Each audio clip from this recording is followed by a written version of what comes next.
تو ایک بڑا کوہیسو وہ ملک ہے. اسی طرح یورپ کے جو نیشن سٹیٹس جسے کہا جاتا ہے, تو پاکستان میں نہ تو ہسٹوریکل اسٹیٹ ہوڈ تھا اور نہ نیچرل نیشن ہوڈ تھا. پھر تیسرا جو مسئلہ تھا وہ یہ تھا کہ جو ہمارا فریڈم موومنٹ تھا اس میں 3 بڑی کمزوریاں تھیں. ایک تو وہ پری ایمپٹیو تھا.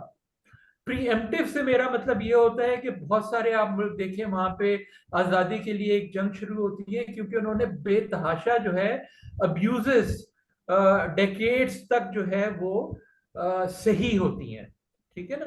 پاکستان میں یہ چیز نہیں تھی. ہمارا یہ سب سے بڑی فکر ہمیں یہ تھی کہ جب ایک دفعہ برطانیہ چھوڑے گا تو ہندو میجورٹی میں مسلمانوں کا کیا حال ہوگا. یہ نہیں تھا کہ جی ہسٹوریکلی جو ہے ہم ایک ہندو اسٹیٹ میں رہ رہے ہوں اور ہندو ہم پر ظلم کر رہے ہوں, بلکہ بات تو ظاہر الٹی تھی کہ ایک زمانے تک 1000 سال تک تو مسلمز کی حکومت رہی تھی, مائنورٹی حکومت over majority Hindus.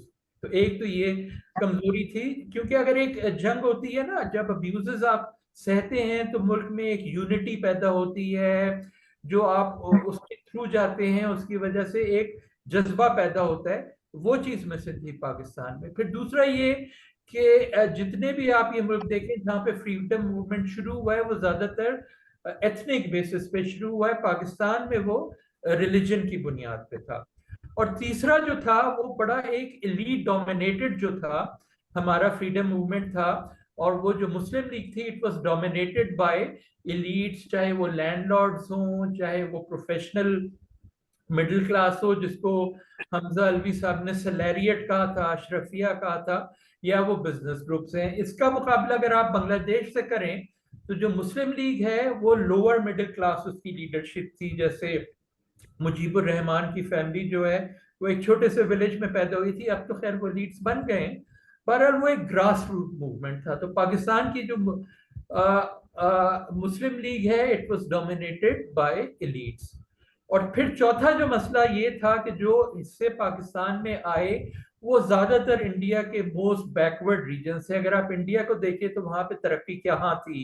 India England یہ جو برطانیہ والے ہیں وہ کلکتہ کے ذریعے آئے تھے, تو انہوں نے کلکتہ میں پورٹ بنایا, وہاں ترقی ہوئی, ممبئی میں ترقی ہوئی, اور پھر دہلی میں چونکہ وہ تو سلطنت کا پورٹ تھا. پاکستان کے حصے میں جو زیادہ تر حصے آئے وہ بہت ہی بیکورڈ تھے. کراچی بس ایک چھوٹا سا پورٹ تھا. تو یہ 4 جو پرابلمز تھیں ان کی وجہ سے پاکستان کی جو فاؤنڈیشنز تھیں وہ انڈیا, بنگلہ دیش, سری لنکا وغیرہ کے مقابلے میں کافی کمزور تھیں. اور ان 4 کمزوریوں کی وجہ سے آہستہ آہستہ جو ہے اور پرابلم جو ہیں وہ ڈیولپ ہوئی ہیں پاکستان میں. تو جو ہماری 75 سال کی ہسٹری ہے ان کو 3 فیزز میں ڈیوائڈ کیا جا سکتا ہے.